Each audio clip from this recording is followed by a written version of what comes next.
Captain Relix stared at the main screen of his ship and could not believe what he was seeing. The massive object floating in space before them was unlike anything in the Vorthak database. It was huge, easily 3 times the size of his own vessel, and covered in strange markings that looked like scars from old battles. The ship was dark and silent, drifting through the Kepler nebula like a ghost from another time. "What do you think it is, Captain?" asked Dr. Thylan from his position at the science station. The old scientist was already running every scan he could think of, his 4 eyes blinking rapidly as data streamed across his screen. "I have never seen anything like this design before." Commander Zephys, the ship's military advisor, moved closer to the captain's chair. His scarred face showed worry as he studied the readings. "Sir, we should report this to High Command and wait for instructions. That ship could be dangerous." Relix ignored the warning and leaned forward in his chair. He had spent 20 years exploring the outer regions of space, and this was the most exciting discovery of his career. The ship was clearly very old, but its design was advanced beyond anything the current galactic civilization could build. The hull was made from materials their scanners could not identify, and the weapon systems were like nothing in their military textbooks. "How old do you think it is?"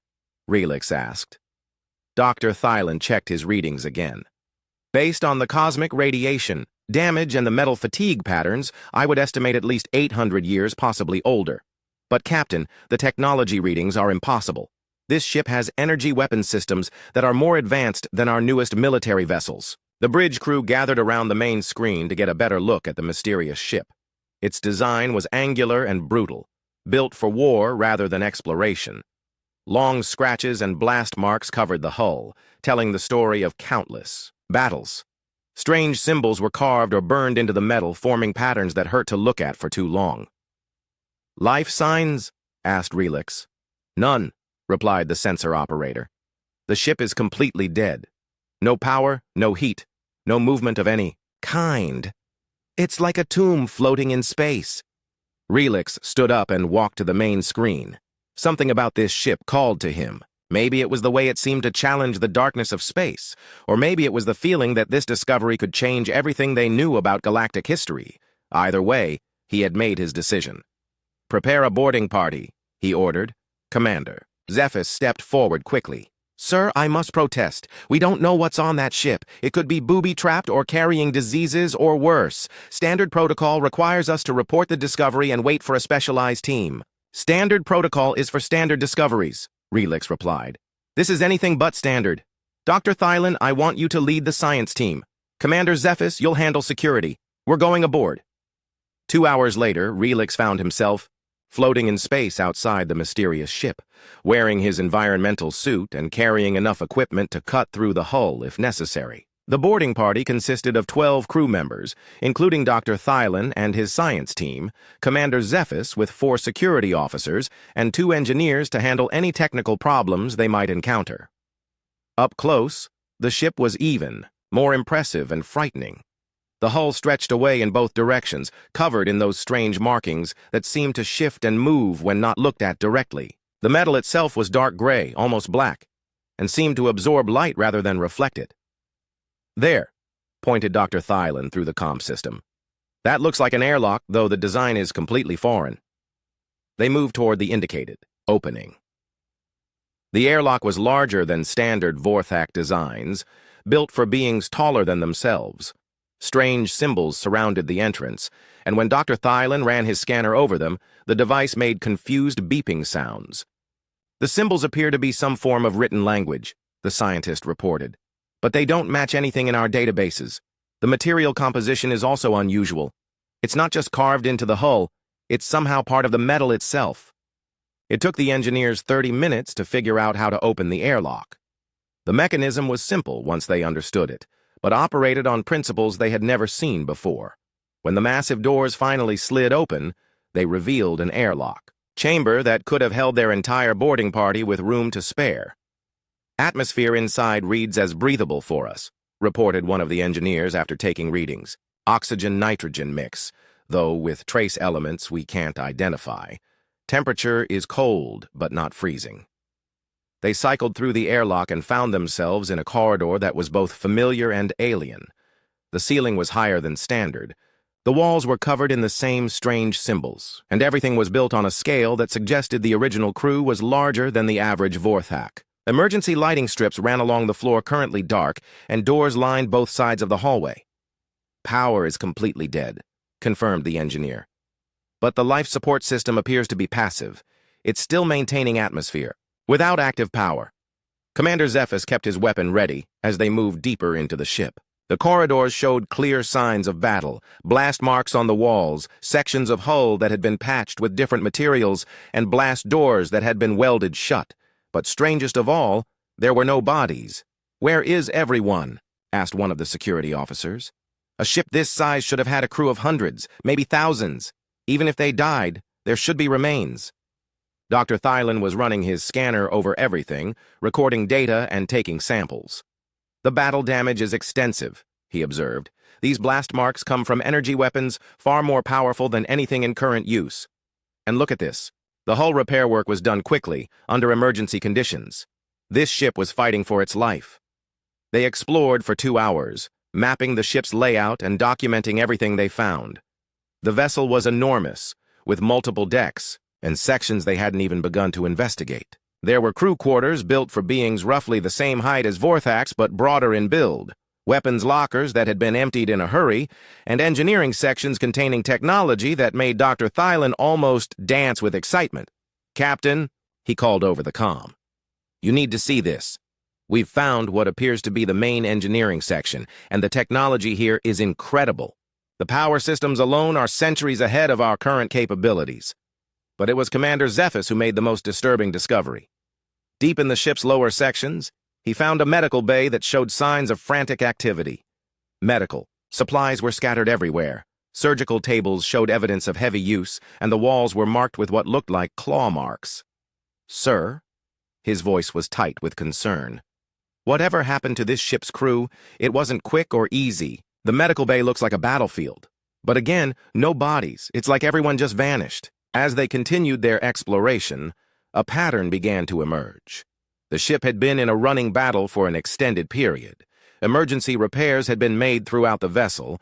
Weapons had been distributed to crew members who normally wouldn't carry them, and every defensive system had been pushed beyond its normal limits.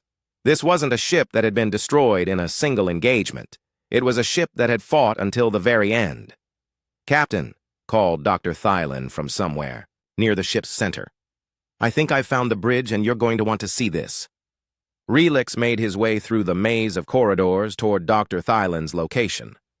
The ship was like a puzzle, each new room revealing more questions than answers. Who had built this vessel? What had they been fighting? And most importantly, where? Had they gone? When he finally reached the bridge, Relix understood why Dr. Thylan had sounded so excited. The command center was unlike anything he had ever seen, with workstations arranged in patterns that suggested a completely different approach to ship operations. But dominating the center of the room was a massive chair, clearly designed for the ship's captain, and surrounding it were consoles covered in those strange symbols. "The technology here is incredible," Dr. Thylan was saying, his scanner working overtime. "But Captain, look at this." He pointed to one of the consoles, where several of the symbols were glowing with a faint blue light. "The ship isn't as dead as we thought." Dr. Thylan approached the glowing console with the careful movements of someone who had spent years studying dangerous alien technology. The blue symbols pulsed slowly, like a heartbeat, and seemed to respond to his presence by growing slightly brighter. Captain Relix and Commander Zephys watched from a safe distance as the scientist extended his scanner toward the active display. "Fascinating," Dr. Thylan muttered, his 4 eyes focused intently on his readings. "There's definitely power flowing through this system, but it's unlike any energy signature I've ever encountered. The power source appears to be some kind of quantum battery that's still holding a charge after all these centuries." The moment Dr. Thylan's scanner made contact with the console, everything changed. The symbols flared to brilliant life, spreading across the entire bridge like wildfire. Emergency lighting kicked in throughout the command center, bathing everything in that same eerie blue glow. Warning sounds began echoing through the ship, not harsh alarms, but musical tones that somehow conveyed urgency without being frightening. "What did you do?" Commander Zephys demanded, raising his weapon and scanning the bridge for threats. Before Dr. Thailand could answer, the air in front of the captain's chair began to shimmer and distort. Slowly, like a picture forming in water, a figure began to appear. It was translucent and glowing with the same blue light as the consoles, but clearly the image of a living being. The figure was tall and lean, with strange fur covering the top of its head and forward-facing eyes that suggested a predator species.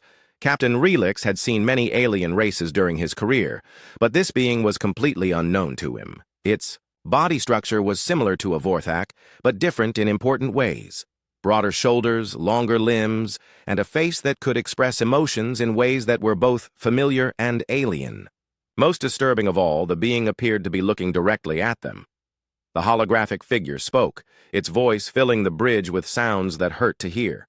The language was unlike anything in the galactic databases, full of harsh consonants, and flowing vowels that seemed to carry meaning beyond the words themselves. After a few moments, the being paused and tilted its head, as if listening to something only it could hear. When it spoke again, the words were in broken galactic standard. "Who disturbs the retribution?" Dr. Thailand dropped his scanner in shock. Commander Zephys stepped forward, weapon still raised but unsure what to aim at. Captain Relix found his voice first. "I am Captain Relix of the Vorthak Exploration Fleet. This ship was found drifting in space with no life signs. Who are you?" The holographic being studied them for a long moment, its strange eyes moving from one crew member to another. When it spoke, its grasp of galactic standard seemed to improve with each word. Was Captain Hyunwoo of the United Earth Ship Retribution. You speak the traitor tongue, yes? I learn from your transmissions. But you are not the enemy. You are small, weak, not the devourers." More holograms began appearing throughout the bridge. They flickered in and out of existence like bad transmissions, showing other members of what must have been the original crew. Each figure moved, with purpose, carrying out duties that only they could see. They appeared to be unaware of the Vorthak boarding party, locked in routines that had ended centuries ago. A female figure materialized at one of the weapons stations, her movements quick and efficient as she worked controls that no longer responded to her touch. Her hair was shorter than the captain's, and her face bore the kind of focused intensity that Relix recognized in his own tactical officers during combat situations. "Commander Boram," the captain's hologram said, gesturing toward the female figure. "My tactical officer. She died well, as did they all." Another hologram appeared at an engineering station. A younger male whose hands flew over controls with the desperate speed of someone fighting a losing battle. His clothing was torn and stained, and his face showed the exhaustion of someone who had not slept in days. "Engineer Taemin," Captain Hyunwoo continued, "kept us running far longer than should have been possible. The humans, we do not surrender easily." "Humans?" Dr. Thailand had recovered his scanner and was taking readings of the holograms. "You're human? But humans are extinct. They vanished from galactic records over 800 years ago." The holographic captain laughed, a sound that was both bitter and proud. "Not vanished, died fighting, died protecting. The Devourers came and we stood against them. Every human ship, every human world, every human life spent to stop the plague, before it could spread." A new voice joined the conversation, speaking from the air itself rather than from any visible source. The voice was different from the humans, more mechanical but somehow more alive than any artificial intelligence Relix had ever encountered. "I am Ghost, Galactic Heavy Operations Strike Tactical. I am the consciousness of this vessel, and I have been waiting for someone to wake me. The humans trusted me with their final mission, and I have not failed them yet." Commander Zephys lowered his weapon but remained alert. "An artificial intelligence?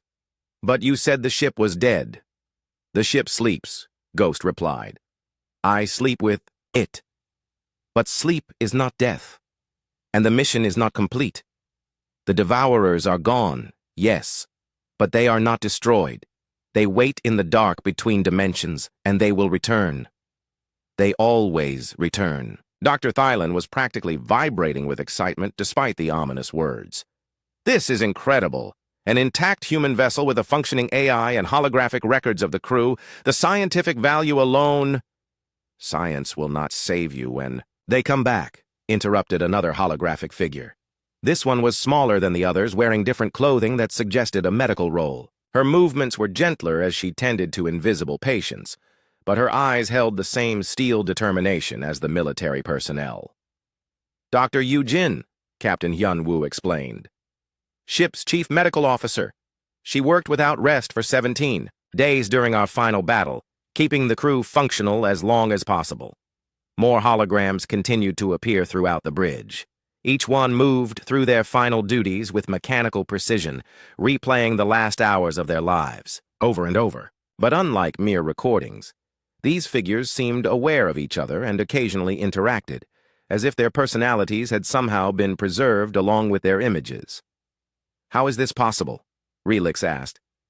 "How can you still be here?" Ghost answered, its voice now coming from speakers throughout the bridge. Human military doctrine includes provisions for crew preservation in extreme circumstances. When it became clear the ship would not survive, I implemented the Phoenix Protocol. The consciousness patterns of key personnel were recorded and integrated into my systems. They live on as part of me, and I am part of them. A hologram appeared at the communications station, another young male whose fingers moved constantly over controls, sending messages that would never reach their destinations. His face showed the strain of someone trying to coordinate a battle that could not be won. Communications Officer Jin Woo, the captain noted, spent his final hours sending warning messages to every inhabited world in the galaxy. Because of him, many species had time to prepare defenses or evacuate. The weapons officer Bo Ram turned from her station, and for a moment, her eyes seemed to focus on the Vorthak crew. "Unknown contacts on the bridge," she reported to her captain. "Small, four-limbed, appear to be explorers rather than military." "Captain," Hyun-woo nodded. "Stand down, Commander. They are not hostile." He turned his attention back to Relix. "The crew knows you are here, but they exist in a different time stream.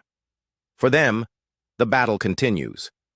For me, linked more closely to ghosts. Systems, your time is my time. Tell us about the Devourers," Relix said. "What were you fighting?" The holographic captain's expression darkened. "Imagine hunger given form and intelligence. Imagine creatures that consume not just flesh and bone, but the very essence of life itself. They spread across the galaxy like a plague, converting every living thing into extensions of their collective will. Planets, stars, entire solar systems vanished into their feeding patterns." Another hologram materialized at the navigation station. A female officer whose hands traced paths through three-dimensional star charts that flickered and changed constantly. Her face showed the concentration of someone plotting courses through impossible odds. "Navigator Yunji," Captain Hyun-woo said. "She found the path that led us here, to our final stand. The Kepler Nebula was chosen as humanity's last battlefield, because its quantum properties would contain the weapon we built to stop them." At the main tactical station, a new hologram appeared, broader than the others, with hands that moved over weapon controls with the familiarity of long practice. His expression was grim but determined, the face of someone who understood the price of victory. "Weapons Officer Dal Ho," the captain explained. "He armed the device that ended the war. The humans built a weapon that could reach across dimensional barriers and destroy the Devourers in all their forms. But using it required a sacrifice." Ghost's voice filled the bridge again. "The weapon worked, the Devourers were stopped. But the energy required to power it consumed every human in the galaxy. Your civilization exists because mine chose to die." Captain Relix felt a chill that had nothing to do with the ship's cold air. Ghost's systems fully awakened throughout the ship, and suddenly the bridge was filled with displays showing star charts, tactical data, and records that had been sealed for nearly 9 centuries. Captain Relix watched in amazement as holographic screens materialized in the air around them, each one displaying information that could revolutionize galactic understanding of warfare, technology, and history. "Show them," said Captain Hyun-woo to the ship's AI. "Show them what we fought and why we had no choice." The main view screen flickered to life, displaying images that made the Vorthak crew step backward in instinctive fear. The creatures on the screen were unlike anything in their worst nightmares, writhing masses of dark energy that seemed to absorb light and matter alike.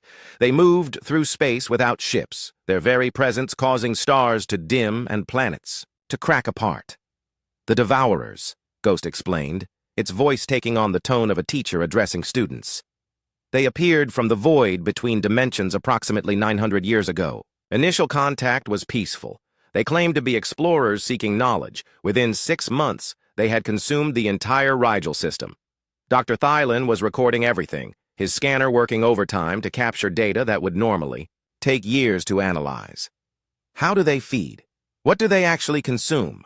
The hologram of Dr. Yujin looked up from her medical duties, her eyes focusing on the Vorthak scientist with disturbing clarity. "Everything," she said simply. "Organic matter, mineral deposits, electromagnetic energy, quantum fluctuations. They convert all forms of matter and energy into extensions of their collective consciousness. A single devourer can strip a planet bare in hours." Commander Zephys studied the tactical displays showing devourer attack patterns. Why didn't the Galactic Alliance stop them? Surely the combined fleets could have. "The combined fleets tried," interrupted Commander Boram from her weapon station. 17 species contributed ships and personnel to the first major engagement. At Proxima Station, the battle lasted 4 minutes. The Devourers converted the entire fleet and used our own ships against us. Captain Hyun-woo gestured to a star map that showed the progression of the Devourer invasion.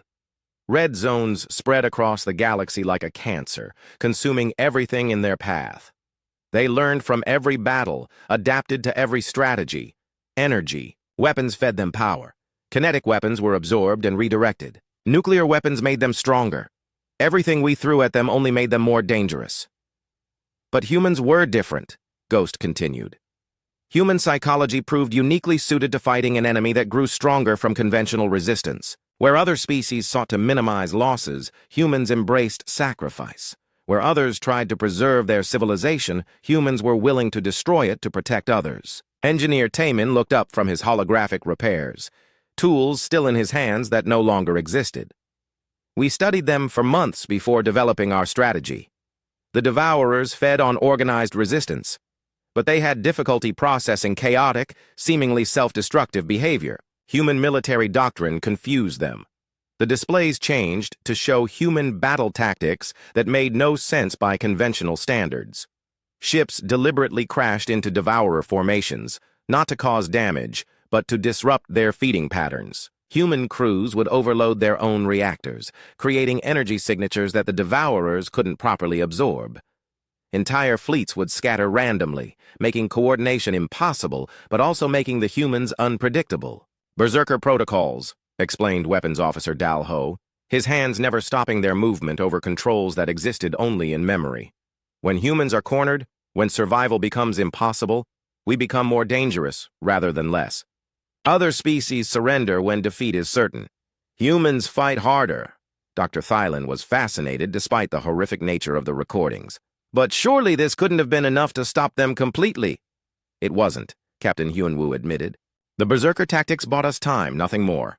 Time to evacuate civilian populations. Time to develop the weapon that could actually destroy them. Time to prepare for the final sacrifice." The view screen switched to show technical diagrams of a device that hurt to look at directly. The schematics seemed to twist and fold in on themselves, suggesting technologies that operated outside normal space-time. Warning symbols covered every surface, written in the harsh human script that none of them could read. "The Annihilation Drive," Ghost announced. "Humanity's final gift to the galaxy. A weapon designed not just to destroy the Devourers, but to reach across dimensional barriers and eliminate them from all possible realities." Navigator Yunji paused in her course calculations and turned toward the Vorthak crew. "The mathematics alone took our greatest scientists 3 years to develop. The energy requirements were significant." "How significant?" asked Captain Relix, though he suspected he already knew the answer. "Every human life in the galaxy," Dr. Yujin said quietly. "The weapon draws its power from conscious sacrifice. It required not just the death of our species, but our willing participation in that death. Every human had to choose to give their life freely, or the weapon would not function. Communications Officer Jin Woo stopped his endless message sending and looked directly at them. The vote was unanimous. Every human colony, every ship, every individual chose death over allowing the Devourers to continue. We had 48 hours to say goodbye to our civilization. The bridge fell silent, except for the humming of Ghost's systems and the soft sounds of the holographic crew continuing their final duties. Captain Relix tried to imagine an entire species choosing extinction to protect strangers they would never meet. The concept was both inspiring and terrifying. The weapon is still here, Ghost continued. Still functional. The Retribution was designed to carry it because human ships were built for sacrifice missions. Every system can be overloaded. Every component can be pushed beyond its limits. When we fired the Annihilation Drive, it consumed the ship, the crew, and every human soul in the galaxy to power a blast that reached across 17 dimensions. Commander Zephys studied the weapon schematics with a soldier's eye for destructive potential. If it destroyed the Devourers completely, why do you say they might return? Engineer Taemin answered while continuing his phantom repairs. We eliminated them from this dimensional framework, but the void between realities is vast. They exist in forms we cannot fully understand, and powerful enough to eventually break through the barriers we created. The weapon bought time, perhaps centuries, but it was not a permanent solution. How long? Dr. Thylan asked. How long before they return? The hologram of Captain Hyunwoo exchanged glances with his crew, and for a moment they seemed more solid, more present. Ghost has been monitoring dimensional fluctuations since the day we died. The barriers are weakening. Based on current decay rates, the Devourers will begin probing our reality again within the next few years. And when they do, added Commander Boram, they will remember what humans did to them. They will come back stronger, more prepared, and infinitely angry. The next invasion will not be about feeding. It will be about revenge. Ghost's voice took on an urgent tone. This is why I preserved the crew's consciousness patterns. This is why I maintain the ship's systems despite the damage. The galaxy needs to understand what it faces, and it needs to learn from human military doctrine. The displays around them changed to show current galactic maps, marking the positions of major civilizations and defensive installations. Red warning indicators began appearing at the edge of the galaxy, showing areas where dimensional barriers were already showing stress fractures. Your technology, your military strategies, your diplomatic solutions, Captain Hyunwoo said, gesturing to the Vorthak crew. All of it will be useless against the Devourers.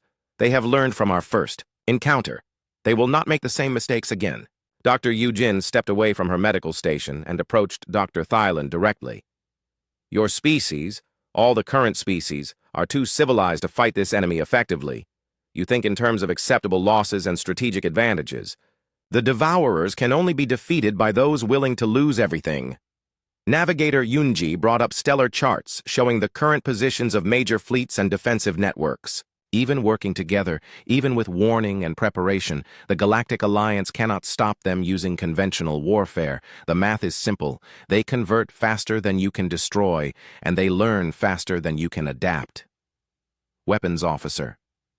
Dalho finally looked up from his controls, his face grave. There is only one hope.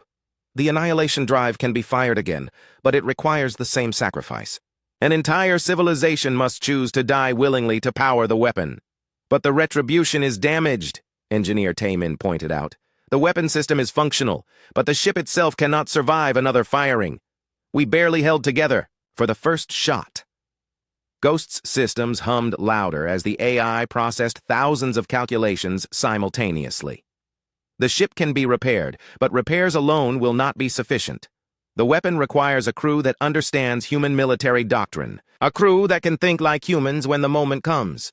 Captain Hyunwoo turned to face Captain Relix directly. Captain Relix was still processing everything the humans had told them when Ghost's warning system suddenly activated throughout the ship.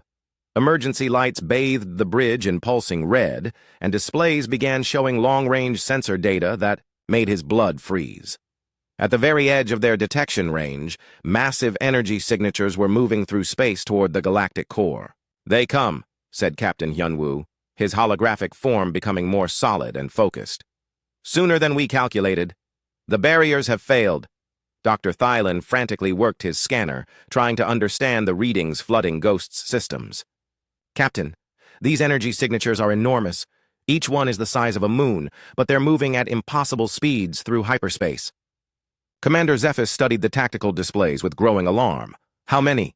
17 scout formations detected so far, reported Ghost. Each formation contains between 50 and 70 individual devourers. They are probing the outer rim, territories, testing current galactic defenses. The main view screen switched to show real-time reports from the galaxy's edge. Communication signals were already starting to fade from the outer colonies, and the few emergency transmissions that were getting through painted a picture of absolute horror. Entire systems were going dark within hours of first contact. Communications. Officer Jinwoo looked up from his eternal message sending, his face grim. The Kepler colony went silent 47 minutes ago. The Arcturus station stopped responding 32 minutes ago. They are moving faster than before, more efficiently. Why aren't the Galactic Defense Forces stopping them? Asked Captain Relix. Engineer Taemin laughed bitterly while continuing his phantom repairs. Because they are trying to fight with the same strategies that failed before. Energy weapons, kinetic bombardment, coordinated fleet tactics. The Devourers remember all of it now. Ghost began displaying tactical analyses of the current battles, showing how quickly organized resistance was being converted and turned against the defenders. The pattern was exactly as the humans had predicted. The more organized and sophisticated the defense, the faster it fell to the enemy.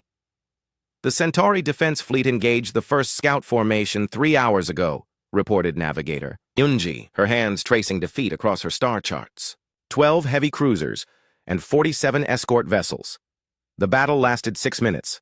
The entire fleet is now part of the Devourer Collective and advancing on the next system.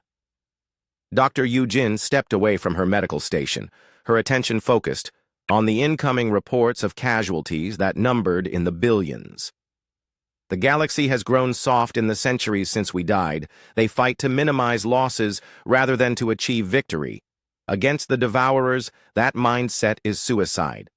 Captain Relix activated his comm system to contact his ship. Bridge, emergency priority message to Vorthak High Command. We have encountered a galactic-level threat and require immediate evacuation to spread the warning. The response came back within minutes, but it was not what he wanted to hear. Captain, High Command acknowledges your message, but states that evacuation is not possible at this time. All fleet assets are being mobilized to assist with the defense of the Outer Rim. You are ordered to continue your current mission until further notice. Commander Zephys cursed in 3 different languages. They don't understand. They think this is just another border conflict that can be solved with enough ships and firepower. Of course they do, said Weapons Officer Dalho, never pausing in his weapons calibrations. Every species thinks they are the first to discover effective military strategy. They cannot conceive of an enemy that grows stronger from organized resistance. Ghost began displaying real-time strategic analyses of the galactic defense response. Fleet movements, resource allocations, and communication patterns showed exactly the kind of coordinated military response that would feed the Devourers' power and give them detailed intelligence about current military capabilities. They are making every mistake we made 800 years ago, observed Commander Boram from her tactical station. Mass formations, concentrated firepower, centralized command structures. The Devourers will convert the entire galactic fleet within weeks. Dr. Thylan was studying the historical records Ghost was providing, comparing them to current reports. The pattern is identical. First contact, peaceful negotiations, small probing attacks, then full-scale invasion once they understand current military doctrine. But they're moving much faster this time. Because they learned from our resistance, Captain Hyunwoo explained. The first time they had to discover our weaknesses through trial and error. This time they know exactly what to expect and how to counter it. The communications board lit up with emergency transmissions from across the galaxy. Refugee fleets were fleeing the outer rim, carrying reports of impossible horrors. Planets stripped bare in hours, stars dimmed to dying embers, entire solar systems converted into feeding grounds for creatures that existed partially outside normal space-time. Captain called Jin Woo from his communication station. I'm detecting military communications from the Vega sector. Admiral Therex is organizing a massive fleet engagement to stop the advance. How many ships? Asked Commander Zephys. Over 3,000 vessels from 17 different species. The largest military force ever assembled in galactic history. The bridge fell silent as everyone, living and holographic, understood what this meant. Captain Hyunwoo spoke first. 3,000 ships converted to the enemy cause. 3,000 additional weapons for the Devourers to use against the core worlds. Admiral Therex is about to hand them the largest fleet in galactic history. Ghost began calculating probability matrices, showing the likely outcome of the massive fleet engagement. The numbers were stark and terrifying, a 97.3% chance of complete conversion, with the converted fleet reaching the galactic core within 72 standard hours. There has to be something we can do, Captain Relix said desperately. Some way to warn them, to make them understand. Warning them will not help, replied Dr. Yu Jin sadly. We tried to warn other species during our war. They did not believe until it was too late, and by then the knowledge only made them more afraid. Fear feeds the Devourers almost as much as organized resistance. Engineer Taemin looked up from his repairs with sudden intensity. But there is another option. The retribution systems are damaged but functional. If we can repair the annihilation drive, we can end this threat before it spreads further. The weapon requires a willing sacrifice, Commander Boram pointed out. An entire civilization must choose death to power it. Who will make that choice? Now that humans are gone? Ghost's systems hummed as the AI considered the problem. The weapon can be modified. Instead of requiring the sacrifice of an entire species, it could theoretically be powered by a smaller group with the right psychological profile. Beings willing to embrace destruction rather than accept defeat. How many? Asked Captain Relix. Unknown. The mathematics are complex, and much depends on the mental state of the volunteers, but certainly fewer than the billions who powered the original firing. Captain Hyunwoo studied the Vorthak crew with new interest. Your species has shown curiosity and courage by boarding this ship, but do you have the psychological strength to fight like humans? Can you embrace certain death as the price of victory? We're explorers, not warriors, admitted Dr. Thailand. We seek knowledge, not battle. Knowledge without the will to act is useless, said Navigator Yunji. The galaxy needs warriors now, not scientists. Weapons Officer Dalho stepped forward, his holographic form seeming more solid than before. But warriors can be trained. The human military doctrine can be taught. If your species can learn to think like humans, you can learn to fight like humans. The first lesson, added Commander Boram, is understanding that victory sometimes requires accepting defeat. The Devourers can only be stopped by those willing to lose everything to stop them. Ghost began displaying training protocols, showing how human military psychology could be adapted for other species. The process was dangerous. It required fundamental changes in thinking patterns that could damage unprepared minds. But for those who survived the training, it offered the only hope of fighting an impossible enemy. The choice is before you, Captain Hyunwoo said solemnly. Return to your ship and watch the galaxy burn, or stay here and learn to fight like the humans, who died to protect you. But understand, choosing to fight means choosing to die. There is no middle ground against the Devourers. Captain Relix looked at his crew, seeing fear and uncertainty in their faces. But beneath the fear, he saw something else, the same stubborn curiosity that had brought them to this ship in the first place. They were explorers, but even explorers sometimes had to fight to protect what they had discovered. How long do we have? He asked. The Vega engagement will begin in 18 hours, reported Ghost. If Admiral Tharex's fleet is converted as expected, the Devourers will reach the core worlds within 3 days. The annihilation drive repairs will take at least 72 hours. Then we're already too late. No, said Captain Hyunwoo firmly. Humans are never too late. We are only running out of time, and running out of time is when humans fight best. Around them, the holographic crew continued their eternal duties. The next 72 hours aboard the Retribution passed like a nightmare of desperate preparation and impossible learning. Ghost had begun the process of teaching human military doctrine to the Vorthak crew, and the results were both terrifying and necessary. Captain Relix watched his people transform as they absorbed lessons in warfare that had cost humanity its existence to learn. Dr. Thylon was the first to crack under the psychological pressure. The gentle scientist, who had spent his life seeking knowledge, found himself learning how to embrace destruction as a tool of creation. Ghost's training protocols required him to understand that sometimes the greatest act of preservation was the willingness to destroy everything rather than let it fall into enemy hands. "I cannot do this," he whispered during the second day of training, his hands shaking as he worked on repairs to the annihilation drive. "I am a scientist, not a destroyer." Dr. Yujin materialized beside him, her holographic hands moving to comfort him in ways that could not provide actual touch but somehow offered genuine understanding. Every human aboard this ship was a scientist, an artist, a teacher, or a parent before they became warriors. We did not choose war. War chose us. But when it did, we chose to be good at it. Engineer Taemin looked up from the massive weapon system they were rebuilding, his phantom tools somehow guiding the real repairs being performed by Vorthak engineers. The beauty of the universe is worth preserving, but preservation sometimes requires sacrifice. We sacrificed our beauty so that others could keep theirs. Meanwhile, Commander Zephys was undergoing combat training with Commander Boram and Weapons Officer Dal Ho. The holographic humans were teaching him to think in ways that violated every principle of civilized warfare he had ever learned. Instead of minimizing casualties, he learned to maximize psychological impact. Instead of preserving resources, he learned to burn everything rather than let the enemy claim it.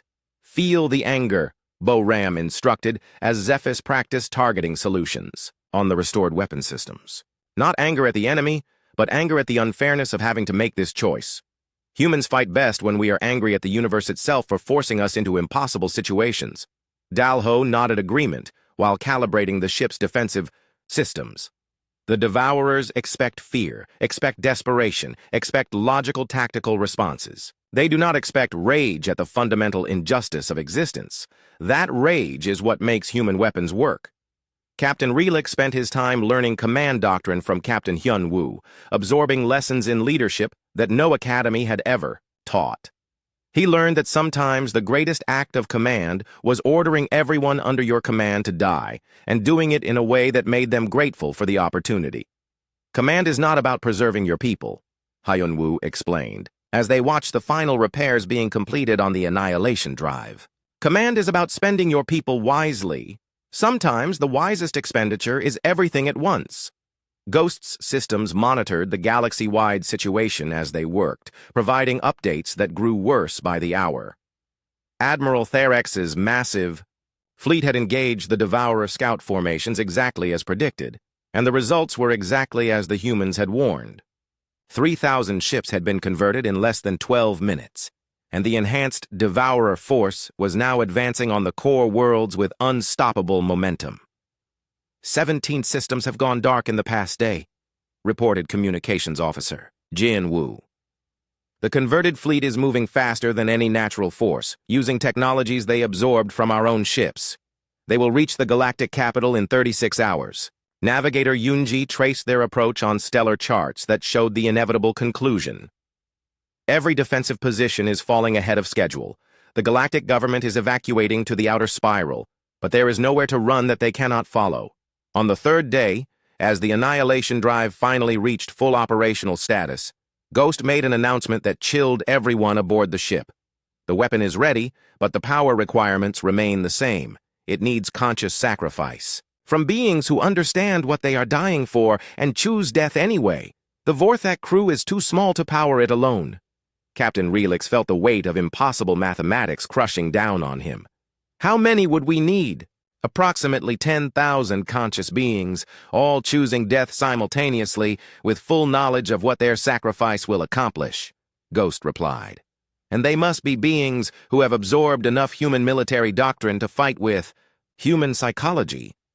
Where are we going to find 10,000 beings willing to die like humans? Asked Commander Zephys. The answer came from an unexpected source. Captain Relix's comm system activated, carrying a transmission from the Vorthak High Command that had finally understood the scope of the threat they faced. Captain Relix, This is Admiral Corex of the Emergency Defense Council. We have been monitoring reports from the battle zones and have concluded that conventional resistance is futile. Our tactical analysts have studied the historical records you transmitted, and we understand what must be done. The transmission continued with words that Captain Relix had never expected to hear from his own people. We are prepared to implement the human protocol. 10,000 volunteers from across the fleet have accepted the necessity of the ultimate sacrifice. They are converging on your position now. Dr. Thylin looked up from the weapon systems with wonder and horror. 10,000 Vorthax willing to die like humans. The psychological conditioning alone would normally take years. Fear is an excellent teacher, observed Dr. Eugene sadly. When facing extinction, even the most civilized beings can learn to embrace destruction. Your people are learning what ours learned, that sometimes the only way to save everything is to lose everything. The volunteer fleet began arriving within hours.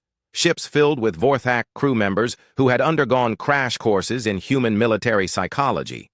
They came from every branch of Vorthak society. Scientists like Dr. Thylin, who had learned to embrace necessary destruction, engineers who understood that some things were worth breaking, explorers who had found the courage to journey into death itself. Captain Hyun Woo watched the gathering fleet with something approaching pride. They learned quickly, these Vorthax. Perhaps there is hope for the galaxy after all. The final preparation took 12 hours. Ghost integrated the volunteer crews into the Annihilation Drive's targeting system, linking their consciousness patterns to the weapon's firing sequence. Each volunteer understood exactly what they were doing, choosing to die in order to power a weapon that would reach across dimensions and destroy an enemy that could not be defeated any other way. Engineer Taemin worked frantically to ensure the ship's systems could handle the massive energy discharge. The Retribution barely survived the first firing, and we were built for this purpose. The volunteer ships will be completely destroyed in the first microsecond. Good, said Weapons Officer Dalho grimly. Destruction of the firing platform ensures the energy cannot be interrupted or redirected. Complete annihilation of the launch vessels is part of the weapon's design. As the final countdown began, Captain Relix found himself on the bridge of the Retribution, surrounded by the holographic crew who had taught his people how to die like humans. The volunteer fleet was in position, 10,000 beings who had chosen extinction over defeat. Fire control is ready, reported Commander Boram. All ships report ready for sacrifice. Targeting systems locked on dimensional breach points, added Dalho. The weapon will reach the Devourers in their home dimension and all adjacent realities. Captain Hyunwoo turned to face Captain Relix one final time. You understand what you are doing? There is no returning from this choice. We understand, Relix replied, his voice steady despite the magnitude of what they were about to do. We learned from the best teachers. The weapon fired. The energy discharge was visible across half the galaxy, a pillar of light that reached from the Kepler Nebula to the edge of known space.